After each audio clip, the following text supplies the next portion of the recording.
Chapter 8. The decline of the ideal city and the evolution of degenerate regimes. So, Glaucon, we have concluded that in the perfect state, wives and children will be held in common. Education, as well as the pursuits of war and peace, will also be held in common. The best philosophers and the bravest warriors will be their kings, I said. That has been acknowledged, Glaucon replied. Yes, and we have also agreed that when the governors are appointed, they will take their soldiers and place them in houses that are common to all. These houses will contain nothing private or individual. And as for their property, you remember what we agreed? I asked. Yes, I remember. No one will have any personal possessions. They will be warrior athletes and guardians, receiving only their maintenance from the other citizens in lieu of annual payment. They will take care of themselves and the whole state, Glaucon recalled. True, I said. And now that we have concluded this part of our discussion, let us find the point where we digressed so that we can return to the original path. There is no difficulty in returning, Glaucon said. You implied, then as now, that you had finished describing the state. You said that such a state was good, and the man who embodies it is also good. However, as it now appears, you have more excellent things to say about both the state and the man.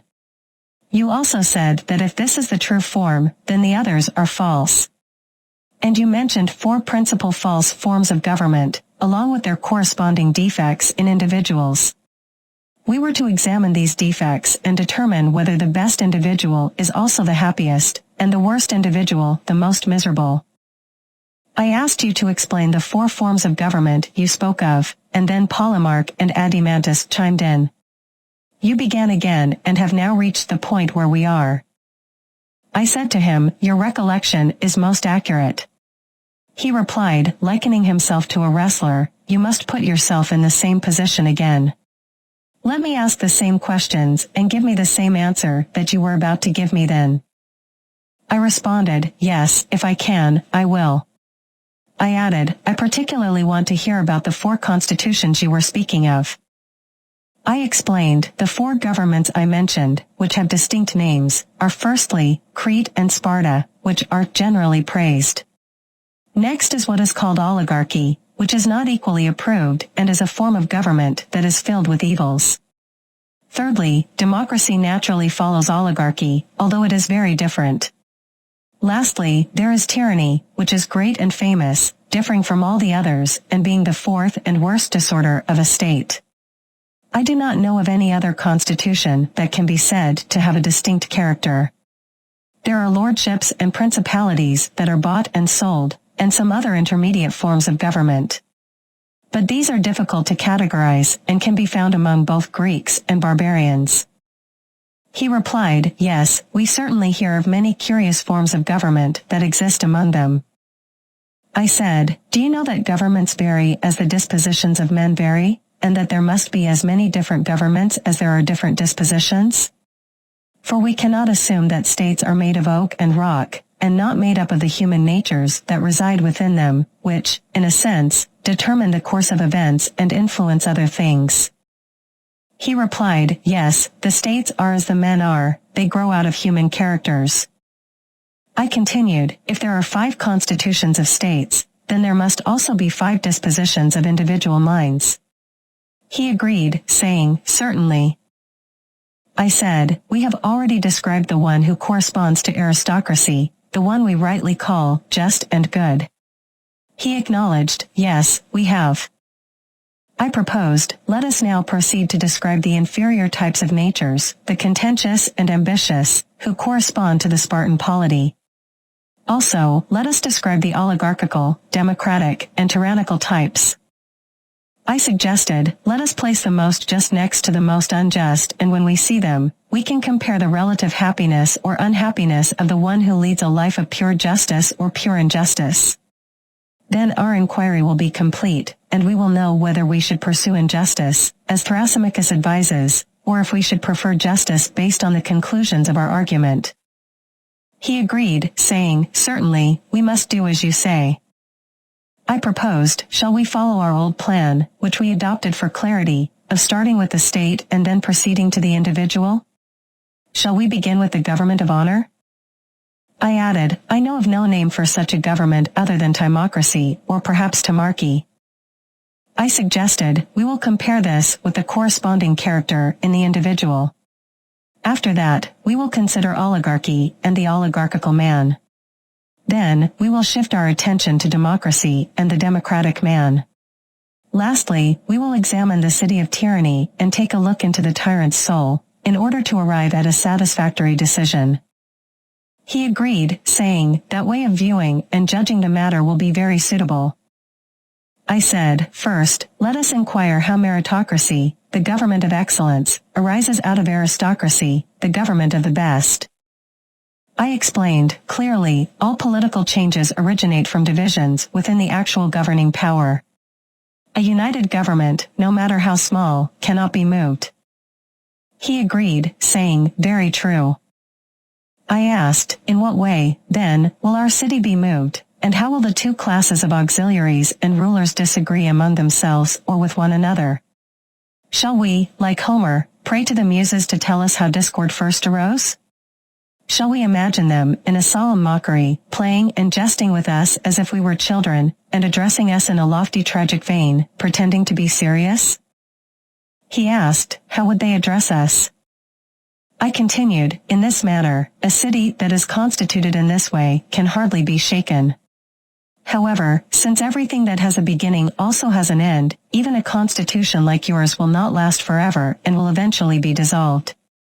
And this is how it will be dissolved, in plants that grow in the earth, as well as in animals that move on the earth's surface. Fertility and sterility of soul and body occur when the cycles of each are completed. In short-lived beings, this happens over a short period, while in long-lived beings, it happens over a longer period. But the knowledge of human fertility and sterility cannot be attained even by the wisdom and education of your rulers. The laws that regulate them will not be discovered by an intelligence that is influenced by the senses. They will bring children into the world when they shouldn't. Now, that which is of divine birth has a period that is contained in a perfect number. But the period of human birth is comprehended in a number in which increments by involution and evolution, obtaining 3 intervals and 4 terms of like and unlike, waxing and waning numbers, make all the terms commensurable and agreeable to one another. The base of these, when combined with a third added, and raised to the third power, produces 2 harmonies. The first is a square that is 100 times as great. The whole number will then be 17,500, which is a square of 100 and an oblong of 100 by 75. And the other figure is 100 numbers squared upon rational diameters of a square, with each side being equal to the former figure. This figure consists of 100 numbers squared upon rational diameters of a square, with the side of the square being 5. Each of these numbers is less by 1 than the perfect square, which includes the fractions, which is 50. There are also 2 perfect squares of irrational diameters, which add up to 100. Additionally, there are 100 cubes of 3, which equal 8,000. Now, this number represents a geometrical figure that has control over the good and evil of births. For when your guardians are ignorant of the law of births and unite bride and bridegroom out of season, the children will not be goodly or fortunate. And even if only the best of them is appointed by their predecessors, they will still be unworthy of holding their fathers' places. When they come into power as guardians, they will soon fail in taking care of us, the muses, first by undervaluing music and then neglecting gymnastics. As a result, the young men of your state will be less cultivated. In the next generation, rulers will be appointed who have lost the power of testing the metal of your different races, which are like Hesiod's races of gold, silver, brass, and iron. Iron will be mingled with silver, and brass with gold, causing dissimilarity, inequality, and irregularity. These factors always lead to hatred and war.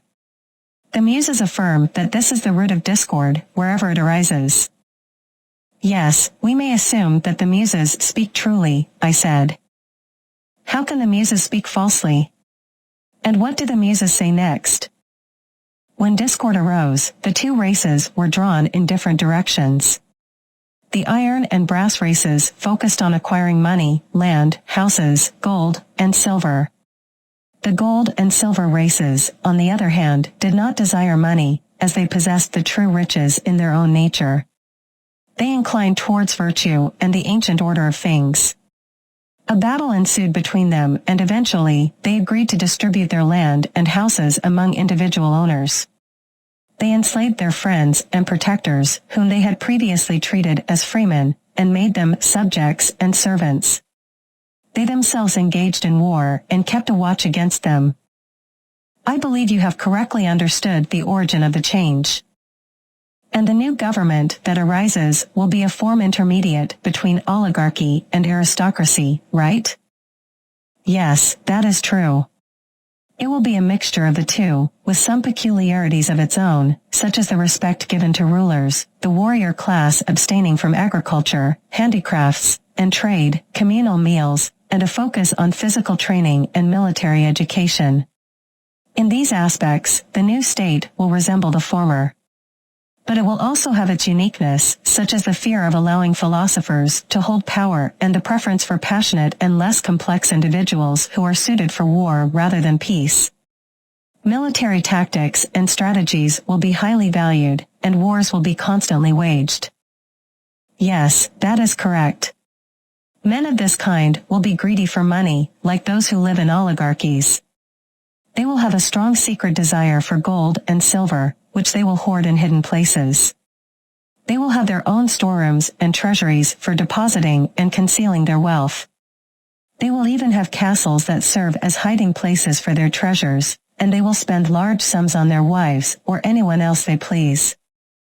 That is absolutely true, he said. And they are miserly because they have no means of openly acquiring the money they value. They will spend what belongs to others to satisfy their desires, stealing pleasures and evading the law. They have been educated not by gentle influences, but by force, neglecting the true muse, the companion of reason and philosophy, and valuing physical training more than music.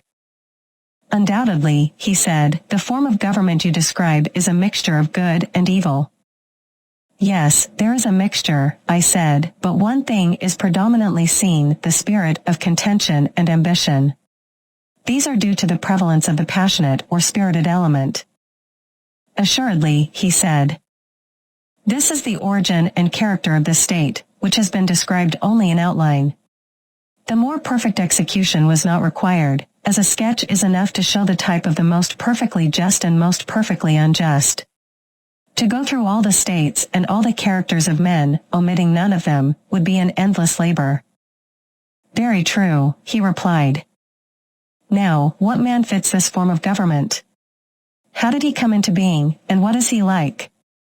I think, said Adimantus, that in the spirit of contention which characterizes him, he is not unlike our friend Glaucon. Perhaps, I said, he may be like him in that one aspect, but there are other respects in which he is very different. In what ways? He should be more assertive and less cultured, yet still appreciate culture. He should be a good listener, but not a speaker. This type of person tends to be rough with slaves, unlike educated individuals who are too proud for that. However, he will be polite to freemen and obedient to authority. He loves power and honor, claiming to be a ruler not because he is eloquent or for any other reason, but because he is a soldier and has achieved military feats. He also loves physical exercise and hunting. Yes, that is the type of character that corresponds to Timocracy.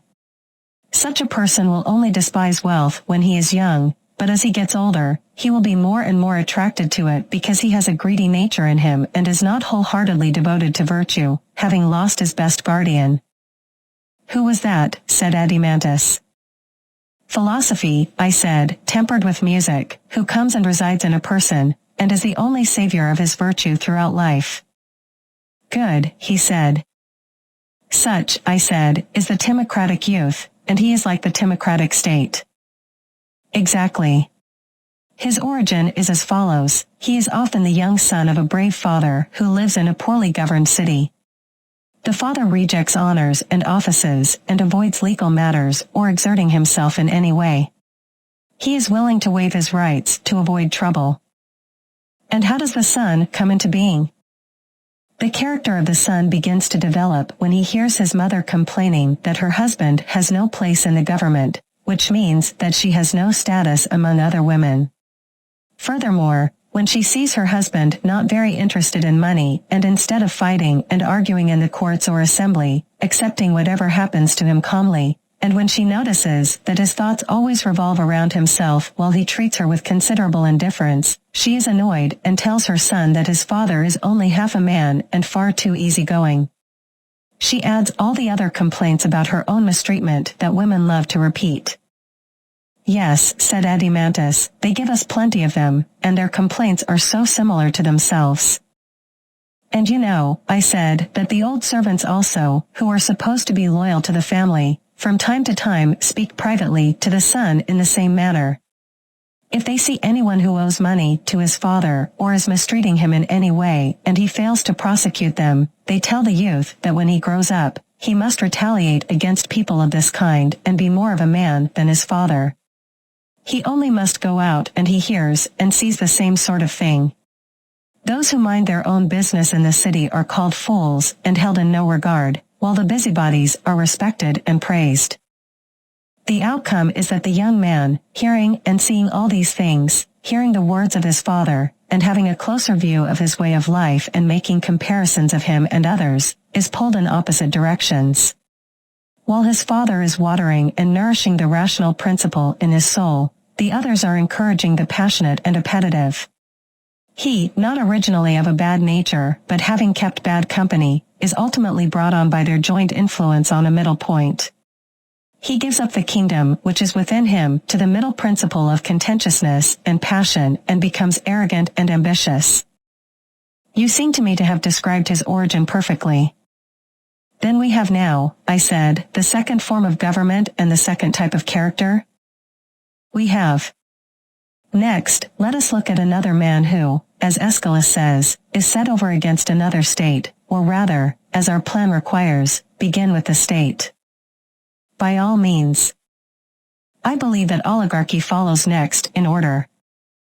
And what manner of government do you term oligarchy?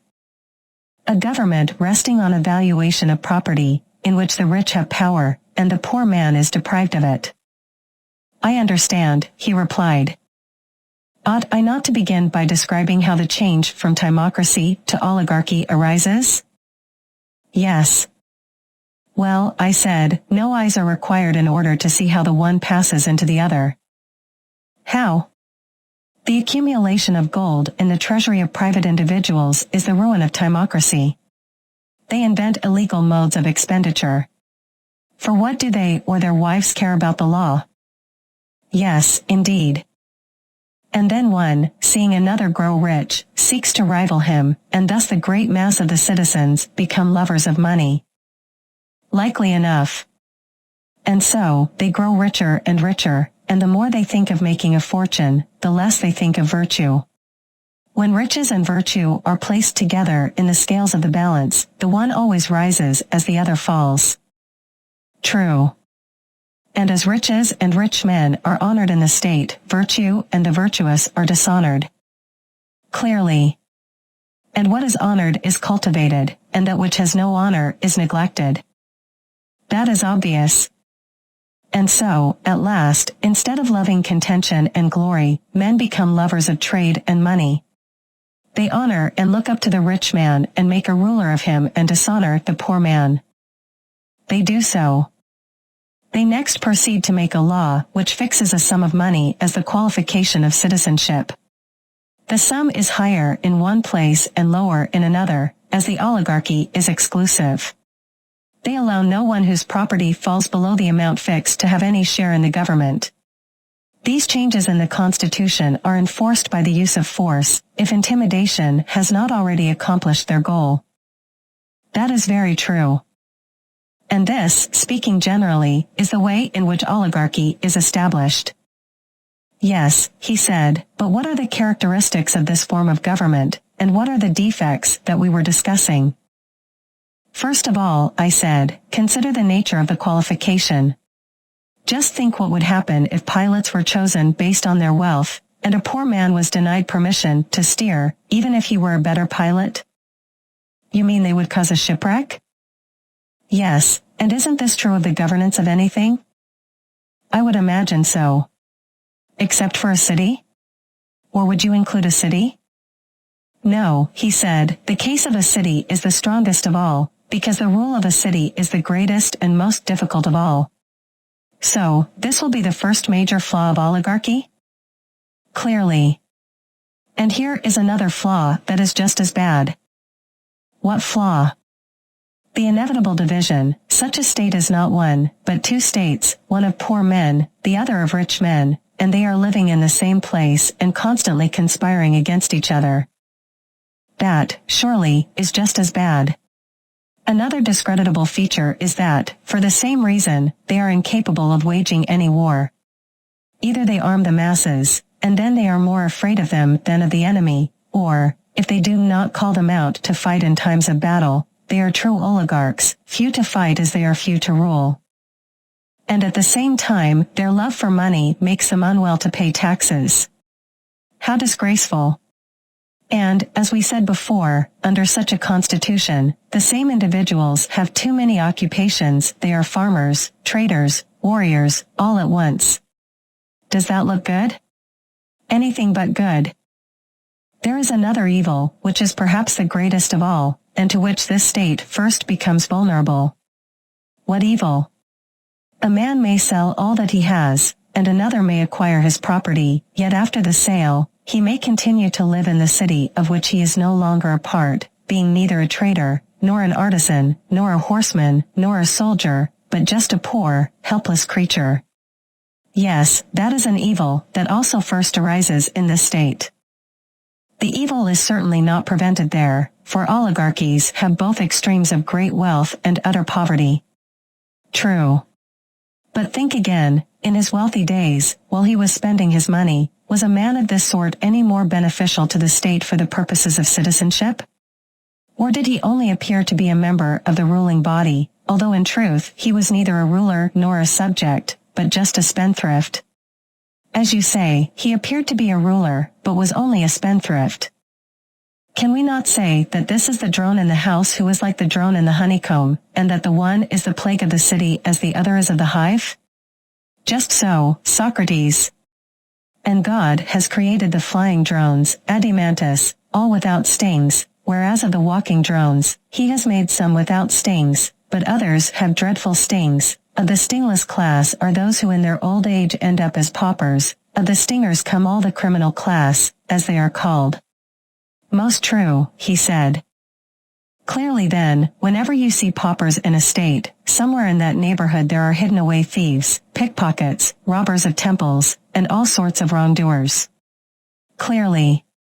Well, I said, and in oligarchical states, do you not find paupers? Yes, he said, nearly everybody who is not a ruler is a pauper. And may we be so bold as to affirm that there are also many criminals to be found in them, rogues who have stings, and whom the authorities are careful to restrain by force. Certainly, we may be so bold. The existence of such individuals is to be attributed to a lack of education, poor training, and a corrupt constitution of the state. True. Such, then, is the form and such are the evils of oligarchy, and there may be many other evils. Very likely. Then oligarchy, or the form of government in which the rulers are elected based on their wealth, may now be dismissed. Let us next proceed to consider the nature and origin of the individual who corresponds to this state. By all means. Does not the timocratical man change into the oligarchical in this way? How? A time arrives when the representative of timocracy has a son. At first, he begins by imitating his father and following in his footsteps, but then he sees him suddenly falling against the state like a shipwreck against a sunken reef, and he and all that he has is lost. He may have been a general or some other high-ranking officer who is brought to trial under a prejudice raised by informers, and either put to death, or exiled, or deprived of the privileges of a citizen, and all his property taken from him. Nothing is more likely.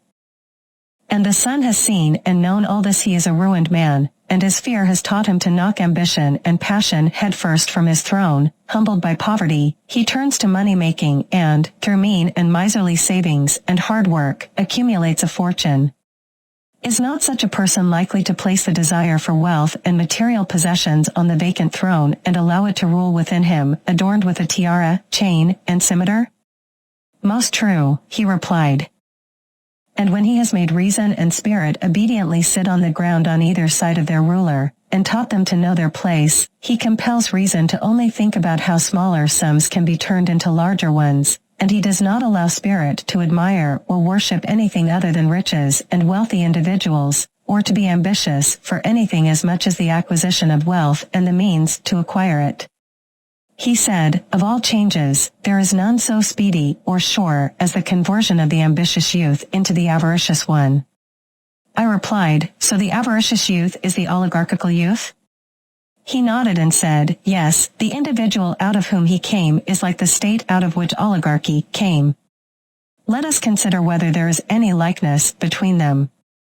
I agreed and said, first, they resemble each other in the value they place on wealth. He agreed and said, they also resemble each other in their stingy, laborious character. The individual only satisfies his necessary appetites and confines his expenditure to them. He subdues his other desires, believing they are unprofitable. I said, true, he is a shabby fellow who saves something out of everything and makes a purse for himself. He is the type of man whom the common people applaud. He represents the state well. He said, indeed, money is highly valued by him as well as by the state. You see that he is not a man of cultivation, I said. I imagine not. If he had been educated, he would never have made a blind god director of his chorus or given him chief honor, he replied. Exactly. Must we not further admit that owing to this lack of cultivation, he will have drone-like desires as a pauper and rogue, which are forcibly kept down by his general habit of life? I agreed and said, true. Do you know where you will find his dishonesties? He asked, where must I look? I replied, you should see him where he has some great opportunity to act dishonestly, such as in the guardianship of an orphan. He said, aye. It will be clear enough then that in his ordinary dealings, which give him a reputation for honesty, he coerces his bad passions by an enforced virtue. He does not make them see that they are wrong or tame them by reason. He does so out of necessity and fear, and because he trembles for his possessions. To be sure. Yes, my dear friend, but you will find that the natural desires of the drone commonly exist in him whenever he must spend what is not his own, I continued. He agreed and said, yes, and they will be strong in him too. The man, then, will be at war with himself. He will be two men, and not one. But in general, his better desires will prevail over his inferior ones. I said, true. For these reasons, such a person will be more respectable than most people. Yet the true virtue of a unanimous and harmonious soul will be far away and never come near him. He said, I should expect so. And surely, the miser individually will be an ignoble competitor in a state for any prize of victory or other object of honorable ambition. He will not spend his money in the contest for glory. He is afraid of awakening his expensive appetites and inviting them to join in the struggle. He fights with only a small part of his resources, and the result commonly is that he loses the prize and saves his money. Very true. Can we any longer doubt, then, that the hoarder and money-maker represent the wealthy state? I asked. He said, there can be no doubt. Next comes democracy. We still need to consider its origin and nature. Then we will inquire into the ways of the democratic man and bring him up for judgment. I said, that is our method. Well, how does the change from wealth into democracy arise? Is it not on this wise? The good that such a state aims for is to become as rich as possible, a desire which is insatiable. He asked, what then? I continued, the rulers, aware that their power rests upon their wealth, refuse to curtail the extravagance of the spendthrift youth, because they gain by their ruin. They take interest from them and buy up their estates, thus increasing their own wealth and importance.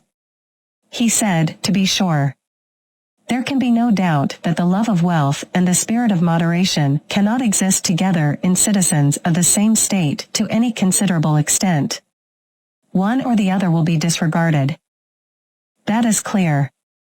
And in wealthy states, from the general spread of carelessness and extravagance, men of good family have often been reduced to beggary, I explained. He agreed and said, yes, often.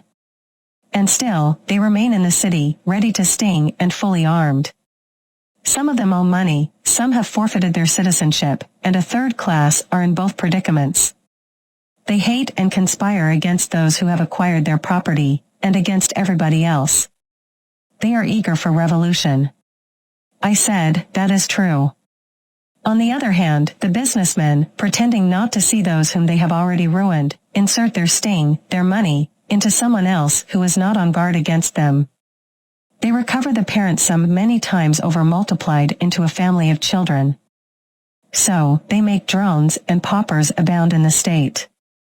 He said, yes, there are plenty of them. The evil blazes up like a fire, and they will not extinguish it either by restricting a man's use of his own property or by another remedy. I asked, what other remedy? He replied, one which is the next best and has the advantage of compelling the citizens to look to their characters. Let there be a general rule that everyone shall enter voluntary contracts at his own risk, and there will be less of this scandalous money-making. The evils we were speaking of will be greatly lessened in the state. Yes, they will be greatly lessened. At present, the governors treat their subjects badly, induced by the motives I have named. They and their adherents, especially the young men of the governing class, lead a life of luxury and idleness both of body and mind. They do nothing and are incapable of resisting pleasure or pain, I explained. Very true. They themselves only care about making money and are as indifferent as the pauper to the cultivation of virtue, he agreed. Yes, quite as indifferent. Such is the situation that prevails among them.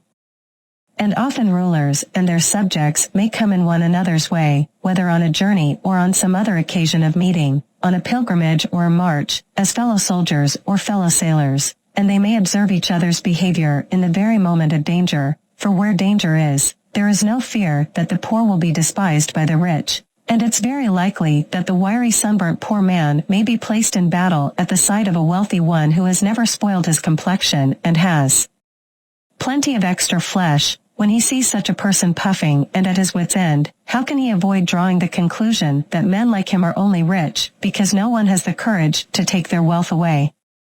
And when they meet in private, won't people be saying to one another, our warriors are not good for much? I spoke. Yes, I am quite aware that this is their way of talking.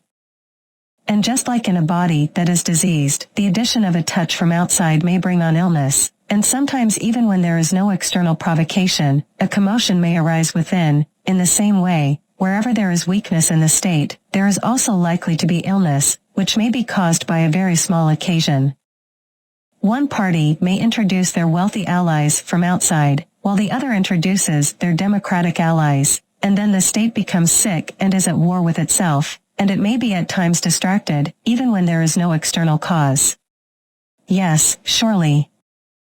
And then democracy comes into being after the poor have conquered their opponents, slaughtering some and banishing some, while giving an equal share of freedom and power to the remainder, and this is the form of government in which the magistrates are commonly elected by lot. Yes, that is the nature of democracy, whether the revolution has been brought about by arms, or whether fear has caused the opposite party to withdraw. And now, what is their manner of life, and what sort of government do they have? Because as the government is, such will be the man. Clearly, he said. In the first place, are they not free? And isn't the city full of freedom and frankness, where a man may say and do what he likes? It is said so, he replied.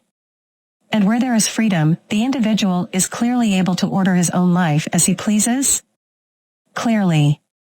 Then in this kind of state, there will be the greatest variety of human natures. There This, then, seems likely to be the fairest of states, being like an embroidered robe that is adorned with every sort of flower. And just as women and children think a variety of colors to be the most charming thing, there are many men to whom this state, which is adorned with the manners and characters of mankind, will appear to be the fairest of states. Yes.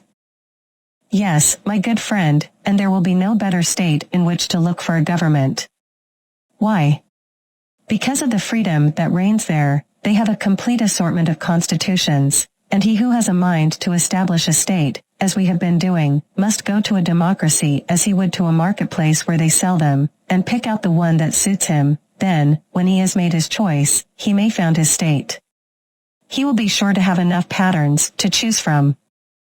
And since there is no necessity for you to govern in this state, even if you have the capacity, or to be governed unless you like, or to go to war when the rest go to war, or to be at peace when others are at peace, unless you are so disposed, since there is no necessity, also, because some law forbids you to hold office or be a juror, that you should not hold office or be a juror, if you have a fancy. Isn't this a way of life that is supremely delightful, at least for the moment? For the moment, yes. And isn't their kindness to the condemned in some cases quite charming? Have you not observed how, in a democracy, many persons, although they have been sentenced to death or exile, just stay where they are and walk about the world, the gentleman parades like a hero, and nobody sees or cares? Yes, many and many a one. Also, see the forgiving spirit of democracy, and the don't-care attitude about trifles, and the disregard she shows for all the fine principles that we solemnly laid down at the foundation of the city, as when we said that, except in the case of some rarely gifted nature, there never will be a good man who has not from his childhood been used to play amid things of beauty and make of them a joy and a study. How grandly does she trample all these fine notions of ours under her feet, never giving a thought to the pursuits that make a statesman, and promoting to honor anyone who professes to be the people's friend. Yes, she is of a noble spirit. These and other similar characteristics are proper to democracy, which is a charming form of government, full of variety and disorder, and dispensing a sort of equality to equals and unequals alike. We know her well. Consider now, I said, what manner of man the individual is, or rather consider, as in the case of the state, how he comes into being. Very good, he said. Is not this the way? He is the son of the stingy and oligarchical father who has trained him in his own habits. Exactly. And, like his father, he forcefully suppresses the pleasures that involve spending rather than acquiring, those that are considered unnecessary. Obviously. Would you like, for the sake of clarity, to distinguish between necessary and unnecessary pleasures? I would. Are not necessary pleasures those that we cannot get rid of, and whose satisfaction is beneficial to us? And they are rightly called so because we are naturally inclined to desire both what is beneficial and what is necessary, and cannot help it. True. So, it is not wrong to call them necessary? It is not. And the desires that a person can get rid of, if they try from a young age desires that do no good and, in some cases, harm, cannot we not say that all those desires are unnecessary? Yes, certainly. Shall we choose an example of each kind so that we can have a general understanding of them? Very good. Will not the desire for eating, that is, for simple food and condiments, insofar as they are required for health and strength, be considered necessary? That is what I would assume. The pleasure of eating is necessary in two ways. It benefits us and is essential for the continuation of life. Yes. But condiments are only necessary insofar as they are good for our health? Certainly. And the desire that goes beyond this, for more delicate food or other luxuries, which could generally be eliminated if controlled and trained from youth, and is harmful to the body and detrimental to the pursuit of wisdom and virtue, can rightly be called unnecessary? Very true. Can we not say that these desires spend, while the others make money because they contribute to production? Certainly. And the same applies to the pleasures of love and all other pleasures? True.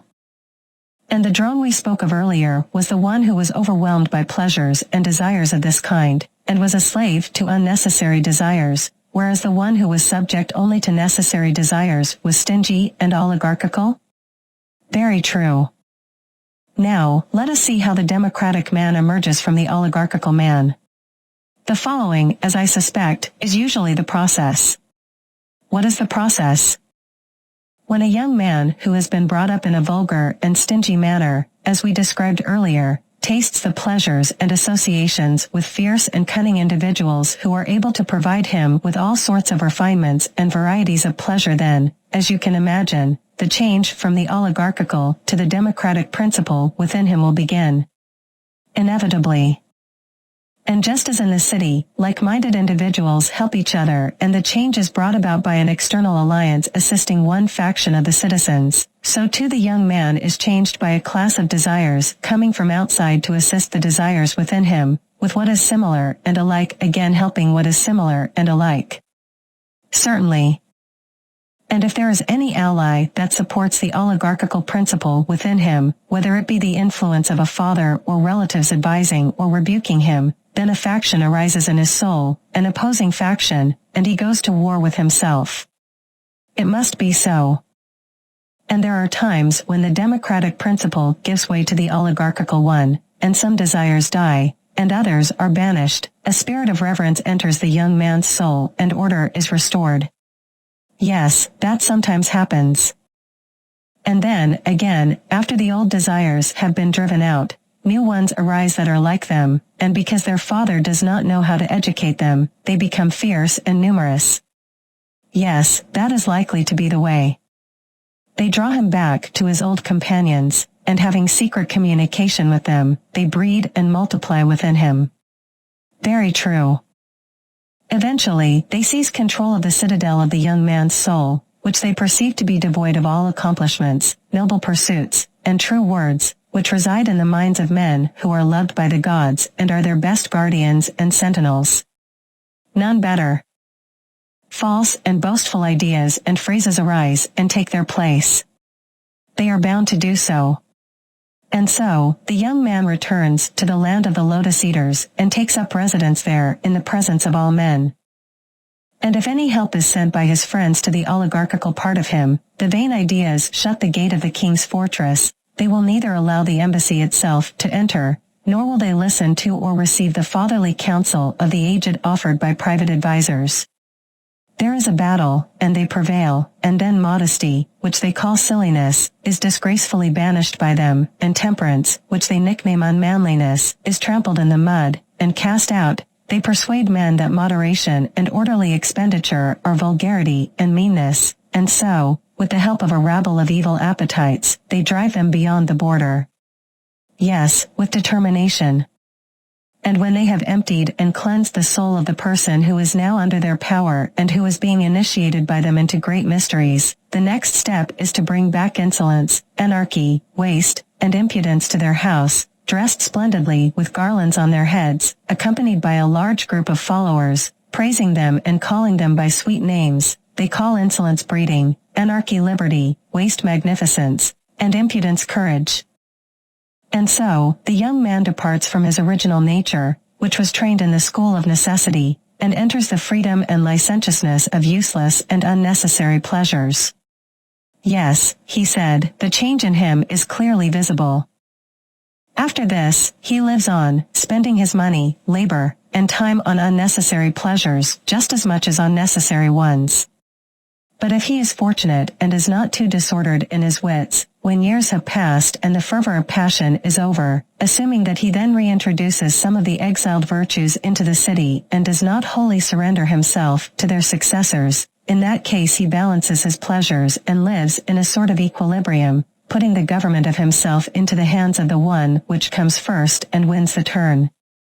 And when he has had enough of that, then into the hands of another. He despises none of them, but encourages them all equally. Very true, he said. Neither does he accept or let pass into the fortress any true word of advice.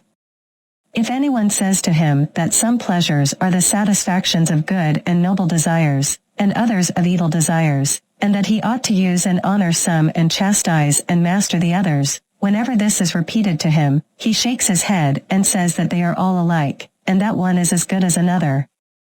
Yes, he said, that is the way with him. Yes, I said, he lives from day to day indulging the appetite of the hour. And sometimes he is immersed in drink and strains of the flute. Then he becomes a water drinker and tries to become thin. Then he takes a turn at gymnastics. Sometimes idling and neglecting everything, then once more living the life of a philosopher. Often, he is occupied with politics and stands up and says and does whatever comes into his head. And if he is envious of anyone who is a warrior, off he goes in that direction. Or if he is envious of men of business, once more in that. His life has neither law nor order. And this chaotic existence he terms joy and bliss and freedom. And so, he continues. Yes, he replied, he is all liberty and equality. Yes, I said, his life is diverse and manifold and a summary of the lives of many. He corresponds to the state which we described as fair and spangled.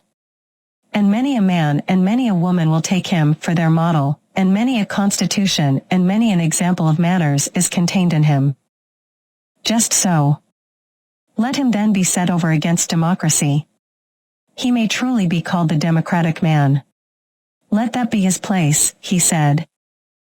Lastly comes the most beautiful of all, man and state alike, tyranny and the tyrant. These we have now to consider.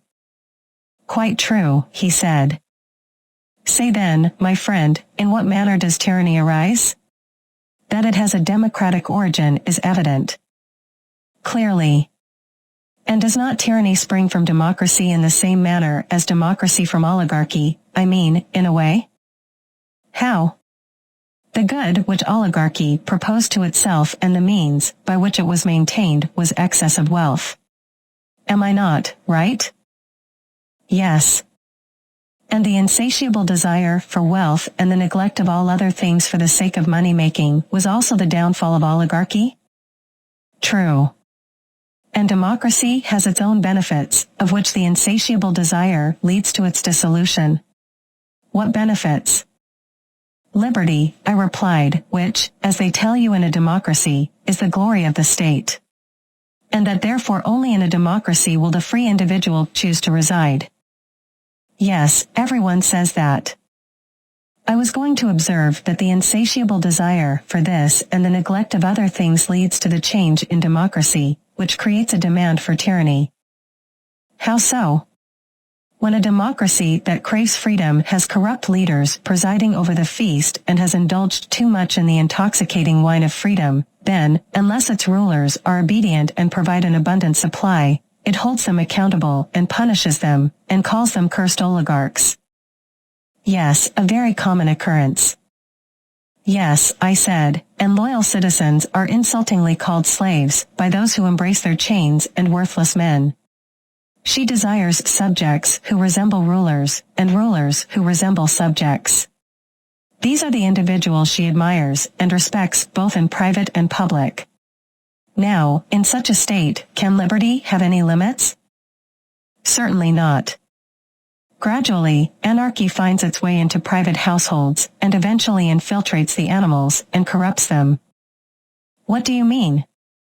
I mean that the father becomes accustomed to stoop down to the level of his sons and fear them, and the son is on the same level as his father, having no respect or reverence for either of his parents. And this is his freedom, and the foreigner is equal to the citizen and the citizen to the foreigner, and the stranger is just as good as either. Yes, he said, that is the way it is. And these are not the only problems, I said. There are several lesser ones. In such a society, the master fears and flatters his students, and the students despise their masters and tutors. The young and the old are all the same. And the young man is on the same level as the old man and is ready to compete with him in word or action.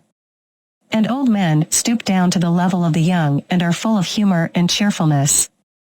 They are reluctant to be seen as stern and authoritative, and therefore they adopt the manners of the young. Quite true, he said. The ultimate extreme of popular liberty is when the slave bought with money, whether male or female, is just as free as his or her purchaser. And I must not forget to mention the liberty and equality of the two sexes in relation to each other. Why not, as Aeschylus says, speak the word that comes to our lips? That is what I am doing, I replied. And I must add that no one who does not know would believe how much greater is the liberty which the animals who are under the dominion of man have in a democracy than in any other state. For truly, the female dogs, as the saying goes, are as good as their female owners, and the horses and donkeys have a way of walking along with all the rights and dignities of free individuals. And they will run at anyone who gets in their way if he does not clear the path for them. And everything is on the verge of bursting with liberty. When I go for a walk in the countryside, he said, I often experience what you're describing. You and I have had the same dream. And above all, I said, because of all this, see how sensitive the citizens become. They become impatient even with the slightest touch of authority, and eventually, as you know, they stop caring about the laws, whether written or unwritten. They refuse to be ruled by anyone. Yes, he said, I know it all too well. That, my friend, I said, is the fair and glorious beginning from which tyranny arises. Truly glorious, he said. But what is the next step? The downfall of oligarchy is the downfall of democracy. The same problem magnified and intensified by liberty overwhelms democracy, the truth being that excessive growth of anything often leads to a reaction in the opposite direction, and this is the case not only in the seasons and in plant and animal life, but especially in forms of government. True. Excessive liberty, whether in states or individuals, seems to only result in excessive slavery. Yes, it is the natural order. And so, tyranny naturally arises out of democracy, and the most extreme form of tyranny and slavery arises out of the most extreme form of liberty? As we would expect. However, that was not, I believe, your question. You rather wanted to know what is that disorder, which is generated in both oligarchy and democracy, and is the ruin of both? Exactly, he replied. Well, I said, I meant to refer to the class of idle spenders, of whom the more courageous are the leaders and the more timid are the followers, the same ones we were comparing to drones, some harmless, and others with stingers. A very accurate comparison. These two classes are the plagues of every city in which they are generated, being what phlegm and bile are to the body. And the good physician and legislator of the state ought, like the wise beekeeper, to keep them at a distance and prevent, if possible, their ever entering, and if they have somehow found a way in, then he should have them, and their hives removed as quickly as possible. Yes, he said. Then, for us to clearly understand what we are doing, let us imagine democracy to be divided, as it already is, into three classes, because firstly, freedom creates slightly more drones in the democratic state than there were in the oligarchical state. That is true. And in the democracy, they are certainly more intensified. How so? Because in the oligarchical state they are disqualified and driven from office, and therefore they cannot train or gather strength, whereas in a democracy they are almost the entire ruling power, and while the keener sort speak and act, the rest keep buzzing about the platform and do not suffer a word to be said on the other side. Hence in democracies almost everything is managed by the drones. Very true, he said. Then there is another class, which is always being severed from the mass. What is that? They are the orderly class, which in a nation of traders is sure to be the richest. Naturally so. They are the most squeezable persons and yield the largest amount of honey to the drones. Why, he said, there is little to be squeezed out of people who have little. And this is called the wealthy class, and the drones feed upon them. That is pretty much the case, he said. The people are a third class, consisting of those who work with their own hands. They are not politicians, and have not much to live upon. This, when assembled, is the largest and most powerful class in a democracy. True, he said, but then the multitude is seldom willing to congregate unless they get a little honey. And do they not share? I spoke. Do not their leaders deprive the rich of their estates and distribute them among the people, at the same time taking care to reserve the larger part for themselves? Why, yes, he said, to that extent the people do share. And the persons whose property is taken from them are compelled to defend themselves before the people as they best can? What else can they do? And then, although they may have no desire of change, the others charge them with plotting against the people and being friends of oligarchy? True. And the end is that when they see the people, not of their own accord, but through ignorance, and because they are deceived by informers, seeking to do them wrong, then at last they are forced to become oligarchs in reality, they do not wish to be, but the sting of the drones torments them and breeds revolution in them. That is exactly the truth. Then come impeachments and judgments and trials of one another. True. The people always have some champion whom they set over them and nurture into greatness. Yes, that is their way. This and no other is the root from which a tyrant springs. When he first appears above ground, he is a protector. Yes, that is quite clear. How then does a protector begin to change into a tyrant?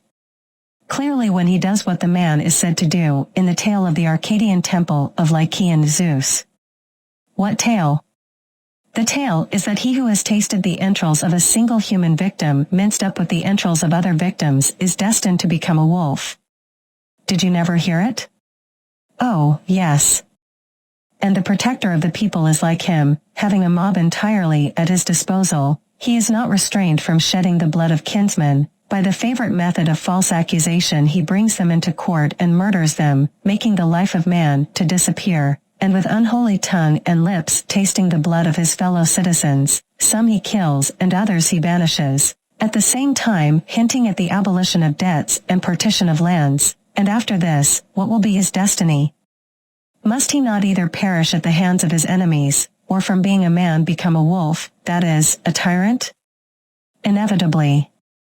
I said, is this the man who is starting to form a faction against the wealthy? Yes, it is, he replied. After a while, he is driven out, but he returns as a fully grown tyrant, despite his enemies. That is clear, I said. And if they can't expel him or get him condemned to death through public accusation, they conspire to assassinate him. Yes, he said, that is their usual way. Then comes the famous request for a bodyguard, which is the strategy used by those who have reached this point in their tyrannical career, I explained. They say, let not the people's friend be lost to them. Exactly, he agreed. The people readily agree, I continued. They fear for him, but not for themselves, he said. That's very true, he said. And when a wealthy man is accused of being an enemy of the people and sees this, then, my friend, as the oracle said to Croesus, by pebbly Herma's shore he flees and rests not, and is not ashamed to be a coward, I explained. And he is right to do so, because if he were caught, he would die, he said. Of course, I replied. And the protector we spoke of earlier can be seen standing up in the chariot of state, with the reins in his hand overthrowing many. He is no longer a protector, but an absolute tyrant, I suggested. No doubt, he said. Now let's consider the happiness of this man, and also of the state in which such a creature is generated, I suggested. Yes, let's consider that, he agreed. Initially, in the early days of his power, he is full of smiles and greets everyone he meets, I explained. He, to be called a tyrant, is making promises in public and private, liberating debtors, distributing land to the people and his followers, and trying to be kind and good to everyone, he said. Of course, I said. But when he has dealt with foreign enemies and there is no longer any fear from them, he always stirs up some war or another, so that the people will need a leader, I said. That is certain, he replied. Doesn't he also have another objective, which is to impoverish the people through taxes, so that they are focused on their daily needs and less likely to conspire against him? I asked.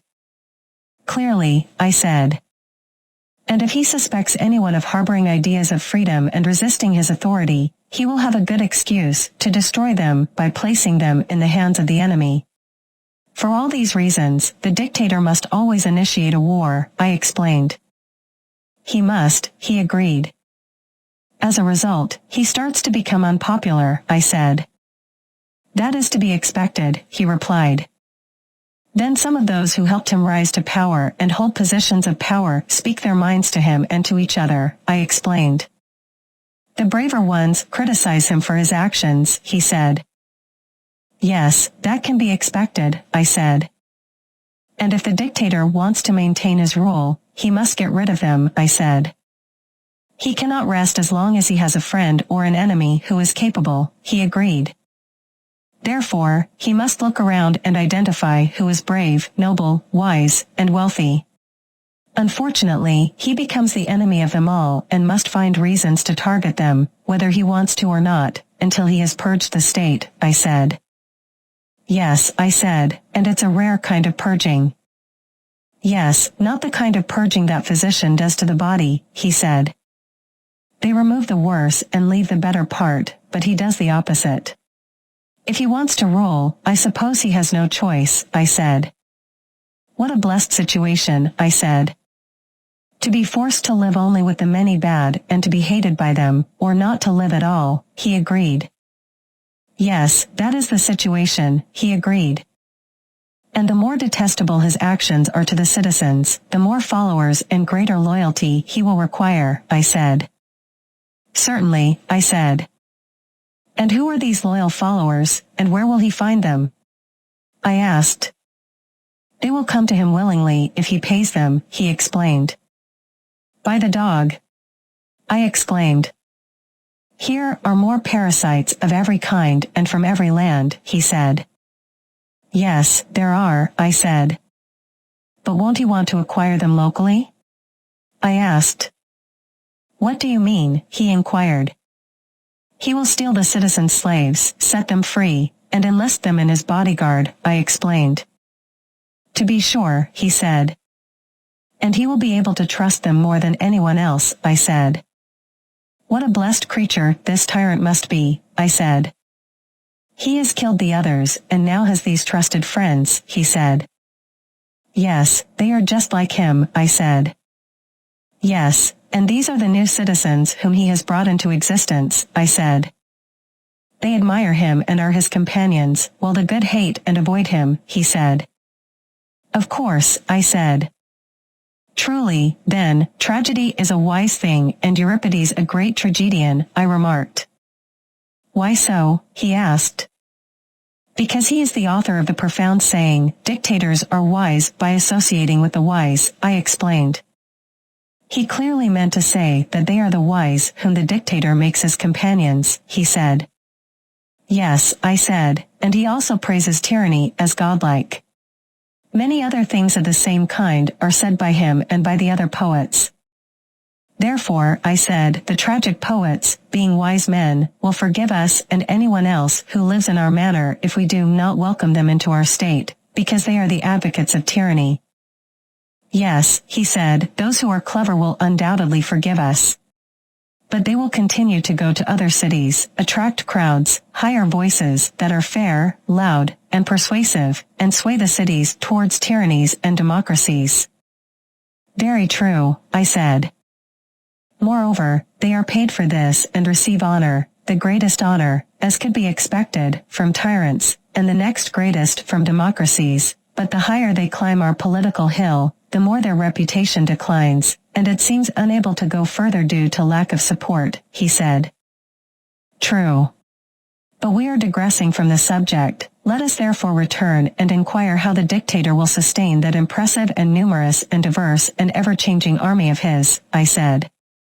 If, he said, there are sacred treasures in the city, he will confiscate and spend them, and to the extent that the fortunes of convicted individuals are sufficient, he will be able to reduce the taxes that he would otherwise have to impose on the people, he explained. And when these resources run out?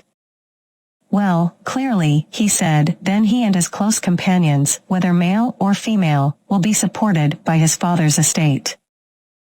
You mean to say that the people, from whom he has originated, will support him and his companions? Yes, he said, they have no choice.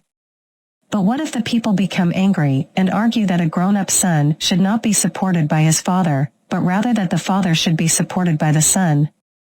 The father did not bring him into existence, or establish him in life, so that when his son becomes a man, he himself should become the servant of his own servants and support him and his unruly group of slaves and companions, but rather that his son should protect him, and that with his help he might be freed from the control of the rich and aristocratic, as they are called.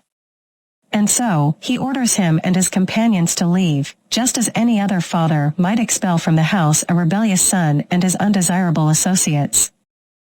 By heaven, he said, then the parent will discover what a monster he has been nurturing in his own home, and, when he wants to drive him out, he will find that he is weak, and his son is strong. Why don't you mean to say that the dictator will use violence? What? Beat his father if he opposes him? Yes, he will, after disarming him first. Then he is a murderer of his parents, and a cruel caretaker of an elderly parent, and this is true oppression, about which there can be no longer a mistake. As the saying goes, the people who would escape the burdens which is the enslavement of free individuals, has fallen into the troubles, which is the oppression of slaves. Thus freedom, getting out of all order and reason, passes into the harshest and most painful form of slavery. True, he said. Very well, and may we not rightly say that we have sufficiently discussed the nature of tyranny, and the manner of the transition from democracy to tyranny? Yes, quite enough, he said. Summary of Chapter 8. Chapter 8 continues to explore the nature of justice and the degeneration of the ideal city-state. This chapter focuses on the stages of political decay and the emergence of various degenerate regimes. Plato introduces the concept of the 4 unjust constitutions or 4 perverse forms of government. These are regimes that deviate from the ideal city's just governance. The 4 types are Timocracy, oligarchy, democracy, and tyranny. Timocracy is characterized by a love of honor and the pursuit of wealth. It arises when the guardians and rulers of the city become more concerned with recognition and material gain than with the pursuit of wisdom and justice. This shift in values leads to the emergence of a society where honor and wealth become the driving forces. Oligarchy is the next stage of degeneration, marked by the concentration of power and wealth in the hands of a few. Those who are wealthy hold political control, and the city's rulers prioritize their own interests over the common good. This leads to inequality and social unrest. Democracy is the third stage, characterized by the emphasis on personal freedom and equality. In a democratic society, individual liberties and the pursuit of one's desires take precedence. However, this freedom can degenerate into anarchy as citizens become increasingly fragmented and self-interested. Tyranny, the final and most extreme stage of degeneration, is tyranny, where a single ruler seizes power through manipulation and force. The tyrant rules without regard for justice or the welfare of the citizens, leading to chaos and oppression. Plato suggests that these stages of political decay result from the corruption of the individual soul. When citizens prioritize their own desires over the common good, it erodes the foundation of a just society. He also explores how different desires and appetites drive individuals and societies toward these degenerate regimes. Chapter 8 serves as a warning about the fragility of political systems and the importance of maintaining a just and virtuous society. It emphasizes the role of individual character and values in shaping the destiny of a city and highlights the dangers of allowing the pursuit of honor, wealth, and unchecked personal desires to erode the principles of justice and wisdom.